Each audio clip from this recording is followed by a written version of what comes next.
Εσύ γνωρίζεις πόσες είναι οι ενέργειες στο Feng Shui και τι ιδιότητες έχουν? Αποθήκευσε αυτό το βίντεο και ακολούθησέ με για να μάθεις περισσότερα για το Feng Shui. Οι ενέργειες είναι 9, έχουν κινέζικα ονόματα και τις έχουμε αριθμίσει από το 1 έως το 9 για μεγαλύτερη ευκολία. Ας ξεκινήσουμε με το άστρο 1 που λέγεται Tan Lang και είναι το άστρο των ιδεών, του σχεδιασμού, της ανάπτυξης, του μάρκετινγκ και της τεχνητής νοημοσύνης. Είναι κατάλληλο για σχεδιαστές, διακοσμητές, αρχιτέκτονες, για ανθρώπους που δουλεύουν στον τομέα της πληροφορικής, αλλά επίσης είναι κατάλληλο για όλους μας. Είναι ένα πολύ καλό άστρο το οποίο βοηθάει όλους να γίνουν καλύτεροι, να εξελιχθούν, να τους δώσει ιδέες στο πώς να προωθήσουν τη δουλειά τους, ένα προϊόν, την υπηρεσία τους. Οπότε το χρειαζόμαστε όλοι, θέλουμε να έρχεται το άστρο αυτό στο χώρο μας, είτε στην κατοικία μας, είτε στον επαγγελματικό χώρο. Το άστρο 1 έχει το στοιχείο του νερού και στον πραγματικό υλικό κόσμο αντιπροσωπεύεται από τα κυματοειδή σχήματα και τα χρώματα μαύρο, μπλε και όλες τις αποχρώσεις του μπλε. Όταν αυτό προσβληθεί από μία άλλη ενέργεια, που αυτό θα το δούμε αργότερα όταν θα περάσουμε και σε κάποιες μελέτες, θα κάνουμε παραδείγματα πώς συνδυάζονται οι ενέργειες και τι αποτελέσματα βγάζουν, μπορεί να μας δημιουργήσει προβλήματα στο αίμα και στο οροπητικό σύστημα, γιατί είναι το στοιχείο του νερού που αντιπροσωπεύει τα υγρά του σώματος.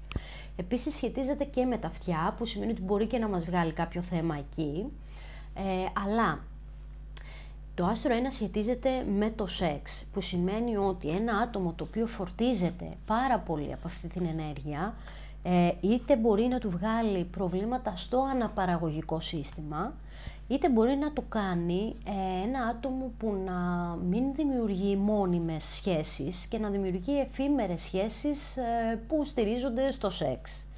Για να αποφύγουμε τέτοιου είδους επιρροή και αποτελέσματα, αφού κάνουμε μελέτη Feng Shui στο χώρο μας από έναν επαγγελματία σύμβουλο Feng Shui, μπορούμε να εισάγουμε στο χώρο το επόμενο στοιχείο μετά το νερό, που είναι το ξύλο, έτσι ώστε η ενέργεια να πηγαίνει στο στοιχείο αυτό, να διοχετεύεται εκεί και να μην επηρεάζει εμάς. Τα χρώματα και τα σχήματα του ξύλου που ταιριάζουν στη συγκεκριμένη περίπτωση που θεραπεύουν το άστρο 1 είναι τα χρώματα τα πράσινα, όλες οι αποχρώσεις του πράσινου, είτε σκούρο είτε ανοιχτό. Απλά τα πολύ πολύ ανοιχτά δεν θεωρούνται, είναι λίγο ουδέτερα, και τα σχήματα τα μακρόστενα, τα πολύ μακρόστενα όμως, θα μπορούσε κανείς να βάλει μια ταπετσαρία με ρίγες. Έτσι με αυτόν τον τρόπο στέλνουμε την ενέργεια εκεί και δεν επηρεάζει εμάς. Ας πάμε τώρα στο επόμενο άστρο, το άστρο 2 που λέγεται Jumen. Το άστρο 2 θέλει ιδιαίτερη προσοχή γιατί σχετίζεται με την υγεία μας και μπορεί να μας βγάλει διάφορα προβλήματα υγείας αναλόγως πάντα με τους συνδυασμούς των ενεργειών που δημιουργούνται σε έναν χάρτη ενός σπιτιού. Αυτό καθεαυτό σχετίζεται με την κοιλιακή χώρα, που σημαίνει ότι μπορεί να μας βγάλει προβλήματα στην κοιλιά, στις γυναίκες στην μήτρα, στην περίοδο εγκυμοσύνης μπορεί να δημιουργήσει προβλήματα στην εγκυμοσύνη ή ακόμη και να οδηγήσει σε αποβολή. Επίσης μπορεί να κάνει ένα άτομο εύσωμο.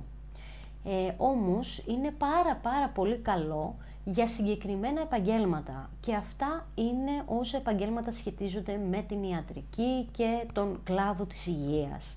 Όλοι οι γιατροί, όλοι οι χειρουργοί, θεραπευτές, ακόμη και άνθρωποι που κατασκευάζουν, που δημιουργούν προϊόντα θεραπείας προσώπου ή σώματος, το χρειάζονται. Είναι πολύ καλό άστρο, θα τους βοηθήσει πάρα πολύ να είναι καλοί σε αυτό που κάνουν και εκείνοι με την σειρά τους να βοηθήσουν άλλους ανθρώπους.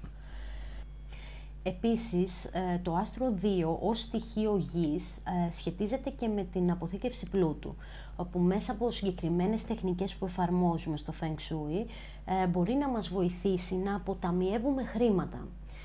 Αυτό θεωρείται πλούτος. Όχι για παράδειγμα μια επιχείρηση που έχει πάρα πολλά έσοδα, έχει τεράστιους τζίρους, τεράστια έσοδα, αλλά και αντίστοιχα τεράστια έξοδα και τα χρήματα έρχονται και φεύγουν συνεχώς, δεν αποθηκεύονται, απλά κινείται το χρήμα. Αυτό δεν είναι πλούτος. Εννοούμε αποταμίευση χρημάτων.